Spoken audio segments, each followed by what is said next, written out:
Welcome to When We Die Talks. I'm your host, Zach Ansell.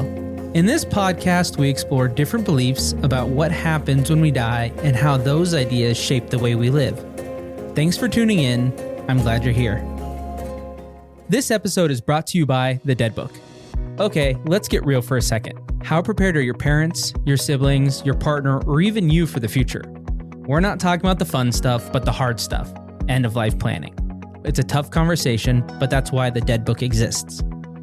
The Dead Book makes it easy to plan ahead, even if you think you don't have the time, money, or assets. It's affordable, straightforward, and designed to give you and your loved ones peace of mind. They've made it their mission to help others avoid the chaos and stress that comes with being unprepared. Visit thedeadbook.co and get started today. And just for listening, use the code WWDT at checkout for 15% off. Hey everyone. Excited for today's episode. This is another all voicemail episode, and no matter where this project goes, I will always see the voicemail as the backbone of it. It's such a powerful way to get more people involved in talking about death, and honestly, hearing your voices and perspectives is what keeps the conversation feeling real and alive. But before we get into that, I just wanted to take a minute to give you all an update on the project and honestly, just my life in general. Getting the podcast back up and running after the holidays was a much bigger challenge than I expected. At the start of December, I had a bunch of episodes banked, but it caught up to me fast. And beyond the usual holiday chaos, a lot was happening in my personal life too. One big thing I haven't talked about, at least on the podcast, is that I finalized my divorce in January. That process took up a lot of my mental headspace, and the effects bled into February. It's funny because I've mentioned this before, but in a way, that's kind of its own death. The death of a relationship, but also the death of a version of me that I thought I was going to be. And maybe that's just what all these little deaths are in life, preparing us for the big one.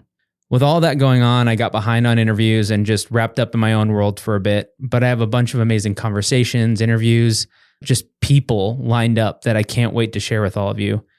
I'm especially thankful that I hadn't recorded my interview with my dad until recently. It was one of the easier episodes to do with my head all over the place. And the response I got from all of you was incredible.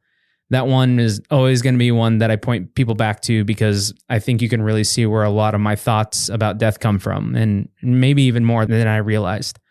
I also want to take a second just to say thank you to everyone who continues to support the project. I won't lie, I've felt a little lost lately, but I know this is important and I want to keep digging into this topic, not just for myself, but for all of you. Sometimes creating a podcast can feel like talking into an echo chamber. So hearing from you, whether it's something you loved or even something you hated or something that made you think a little bit differently, makes all the difference. Just knowing people are engaging with this makes it all worth it. And I'm going to say it because my dad will absolutely hate it. Like and subscribe. But more seriously, if there's anyone that you would think would enjoy the project or the podcast, please share it. As a lot of you already know, I love when I get to hear a new voicemail. So anytime you can share the phone number, I love it and I appreciate it so much. I have some exciting plans to promote the podcast around Portland in the next few months, but for today, let's dive into the messages I've already received because these are the voices that make this project what it is. I hope you enjoy.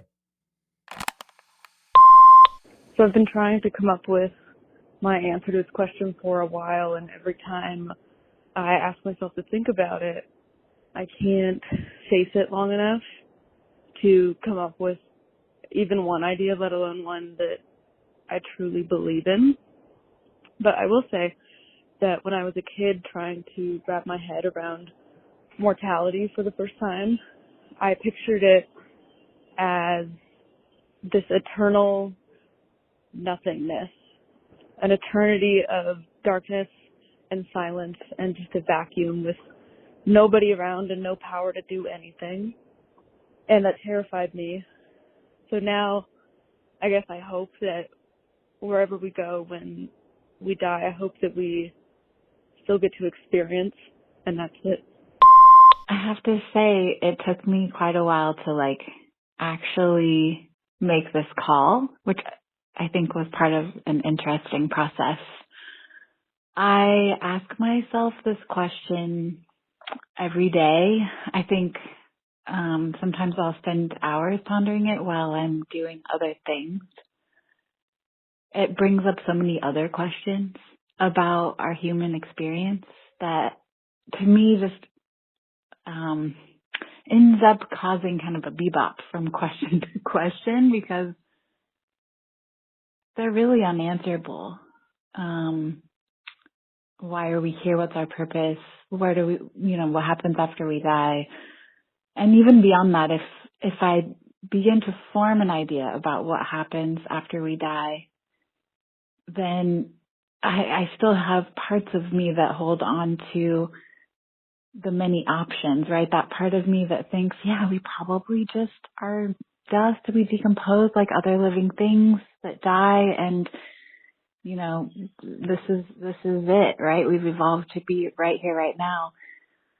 Other parts of me see things in the world that cause me to believe that we do stay in some form of ourselves, a soul or some version of ourselves beyond human form. And then I also often think about this idea that we return to an energy that is like a pool of that part of us that makes us feel like the observer, or that part of us that makes us feel animated, alive, that all of that with each passing human goes into a pool and is drawn from with each birthed human. I find all these questions pretty fascinating, exciting even. But I can't look at these questions without also thinking about grief, loss, close ones who are no longer here with me, and wondering where they are, if they exist in some form. I definitely have found myself drawn to believe this theory that we have some sort of life review, that life review happens at the time when we're about to pass or passing. And I just think time, doesn't really apply for that life review, and we get to have a sense of peace in our soul through that process.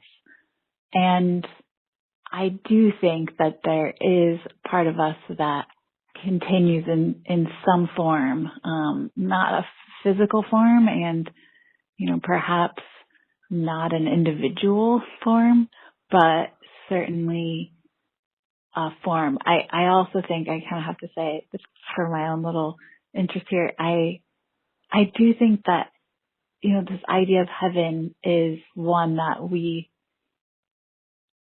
could really utilize, we could really experience by being in the moment here on this planet. And that actually might be what was always intended by that idea. I think that we find peace in ourselves and understand why things happen the way they happen. I don't believe that we go to a bad place or a good place. I believe we go to where we need to after we die to understand the good and the bad and the neutral. I believe that when we die, we come to an understanding that life is mysterious in its own ways for reasons that we can't understand as human beings, as living, breathing human beings. I feel like that's just something we can't comprehend, and we shouldn't be afraid of death. It's one of the most beautiful things. We remember why we love life when death comes around. It's tragic, yes, but we think all about the good things that life's brought us and all of the happy memories, and we have a sense of closure with situations when death comes. Enjoy the simple things of life and don't take anything for granted. Hi. I've always liked to imagine that when we die, our souls are reincarnated and that we have an opportunity to choose who we get to be reincarnated next to. So if you have someone in your life who you really love you have a powerful connection with. Once you die, I like to believe that you get to choose to live a life with that soul again. And I think that makes up our family members. I think it makes up our friends. It makes up our romantic relationships. And it just brings me a lot of peace to imagine that we get another chance at it, whether it's just we didn't learn the lessons that we were meant to learn in this life, or it's just we have so much love that one single lifetime just wouldn't be enough to share it.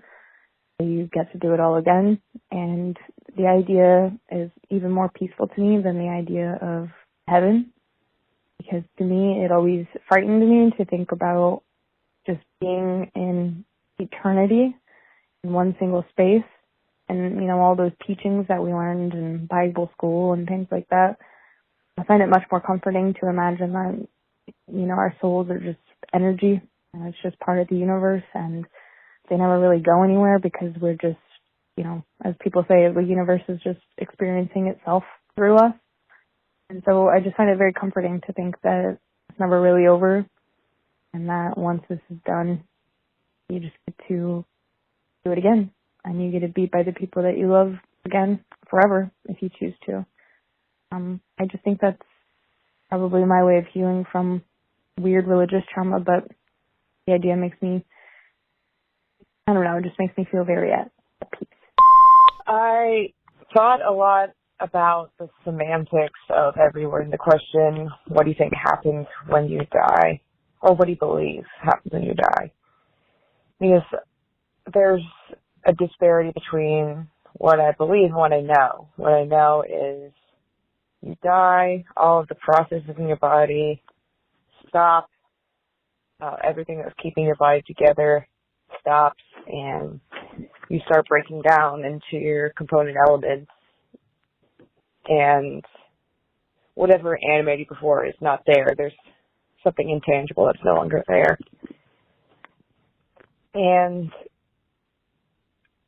I grew up in the church and I was raised as a Christian. So I believed for the longest time that you go to heaven when you die. And now I don't know that like I used to. I used to believe that you went to heaven. I used to know that you went to heaven in a way that you know certain things that can't be proven or tested in the traditional sense.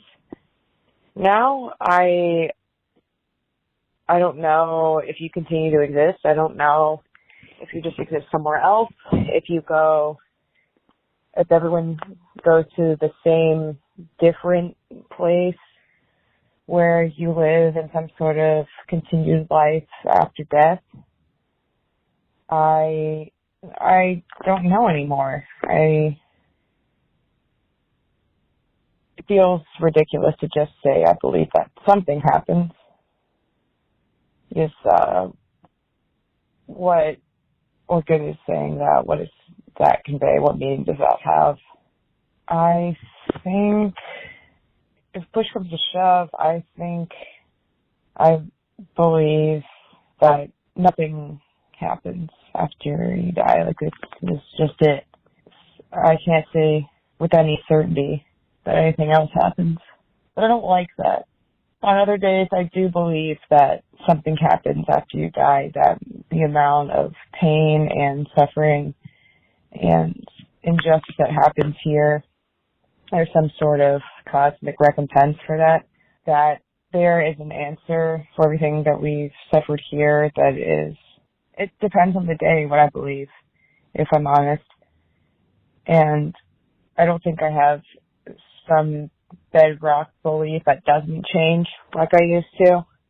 Dang, I really thought I'd made more peace with this than I have.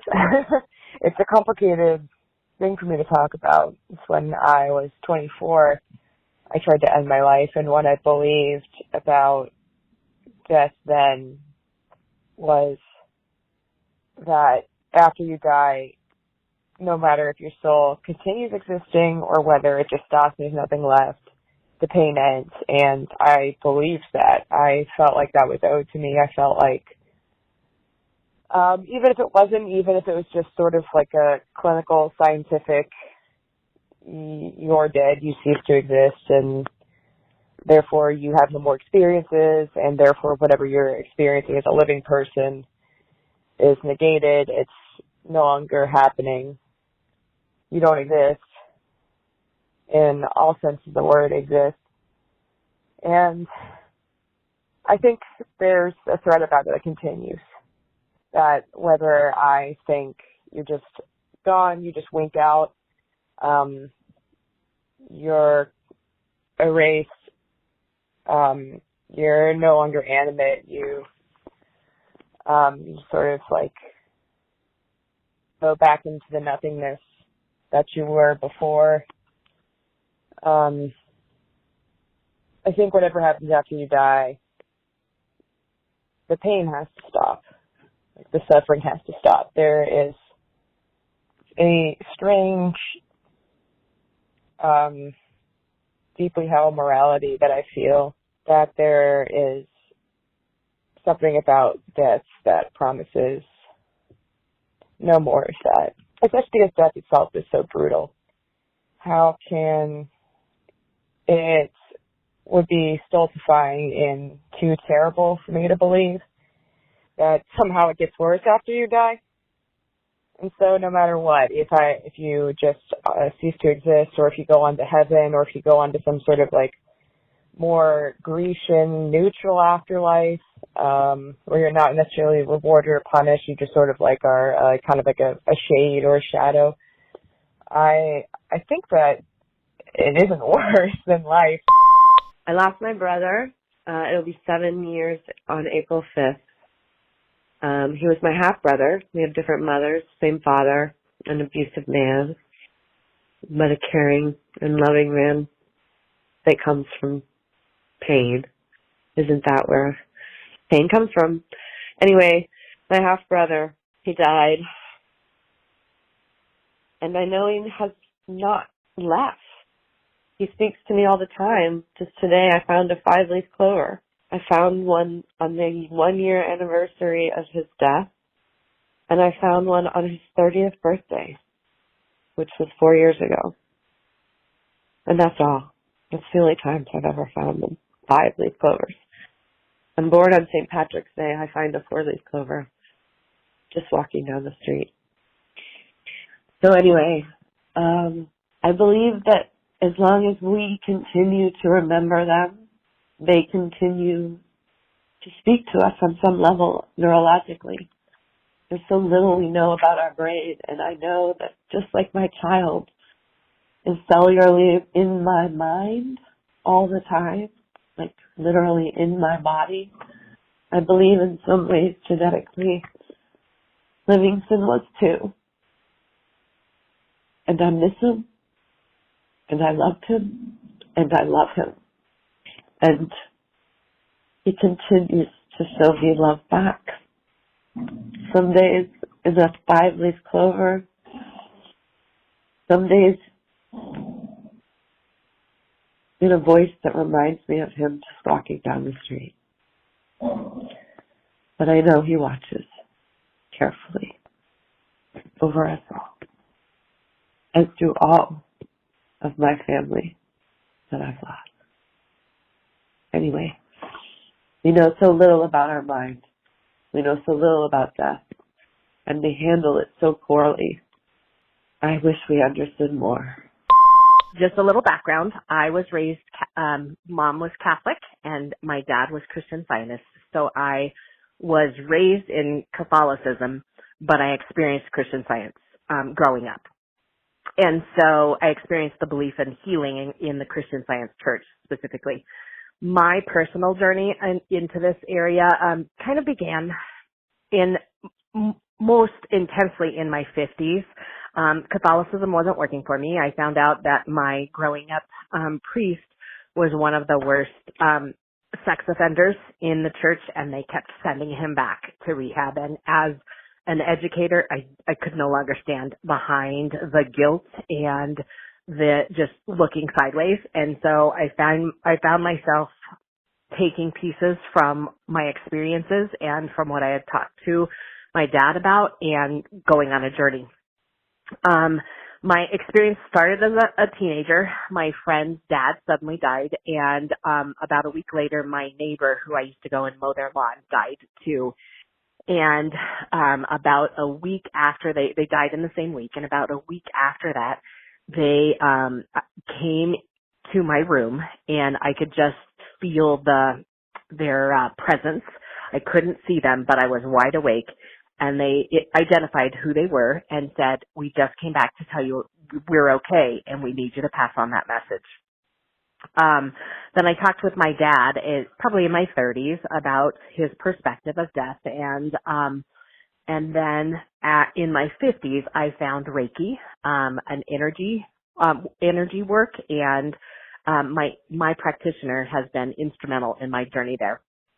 A couple books that have really helped me, Journey of Souls and Destiny of Souls by Michael Newton.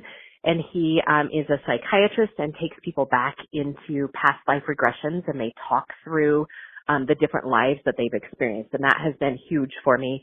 Another author that was huge for me was Carolyn Miss, and she talks about sacred contracts, and we have a soul group of people that we are put into a life for a specific reason, and we're working on that. And so as I've developed in my Reiki practice and in my work, I've realized that time is not linear like we think. It's constantly evolving, and so we have all of our lives going on at the same time.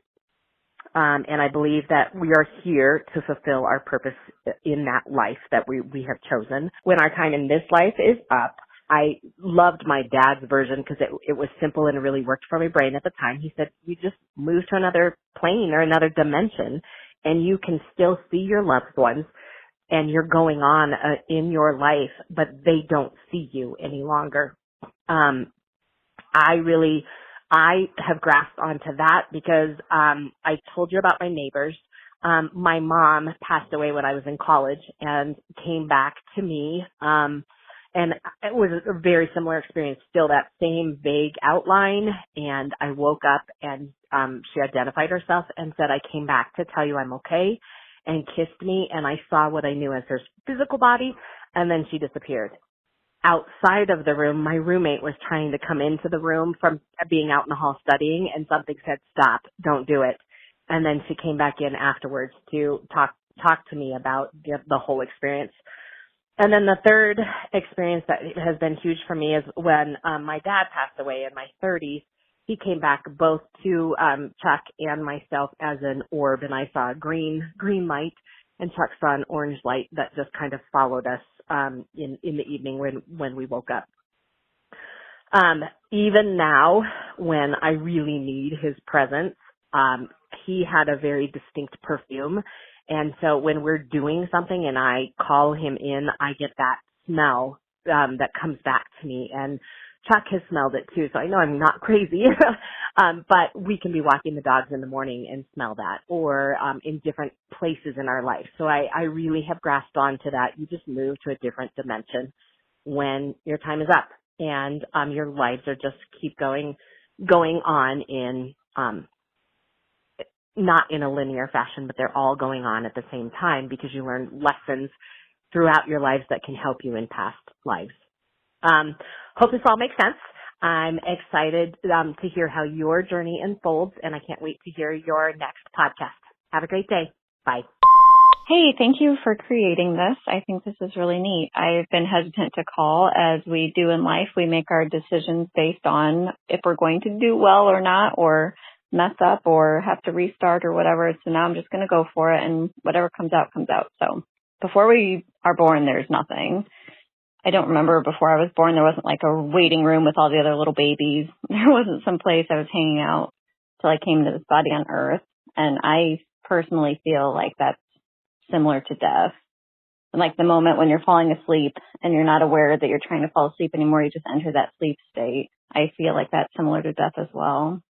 We fear things and we attempt to make them softer or easier to understand or make them go away. And so with death, we've created all of these ideas of the afterlife and, reuniting with our loved ones and our suffering's over and all of these things. And they're beautiful. I don't believe them necessarily. I have had a lot of near-death experiences. I've drowned, been resuscitated. I have not died. Anyone who has come back to life, a near-death experience is not death. So, but what I did experience was that feeling similar to falling asleep and just not being aware. And so I feel like that might be what happens when we die. And to say that there's nothing after whatever this life experience is makes people question the purpose behind it all, and that can feel scary and puts us back in that fear cycle, right? But I work with terminally ill individuals. No matter what they believe happens when we die, they all want more time to do what they really wanted to do, and they cherish every second of the time they have left. So I think that there's truly nothing after this life, similar to how there was nothing before my birth, but that I can make this moment count, and I can add to this experience. I can make it better for others. I can add joy and humor and compassion, and that's what I will continue to do. And I hope that anyone listening is encouraged today to live their life to the fullest. Thank you so much for joining me on this episode of When We Die Talks. I hope today's conversation sparked some thoughts and helped you feel a little more at ease with the idea of death. Remember, this journey is all about exploring our beliefs and fears together, so I'd love to hear from you. Call our voicemail at 971-328-0864 and share what you think happens when we die. Your thoughts might just be featured on a future episode and could help others on their own journey. Until next time, have a good life.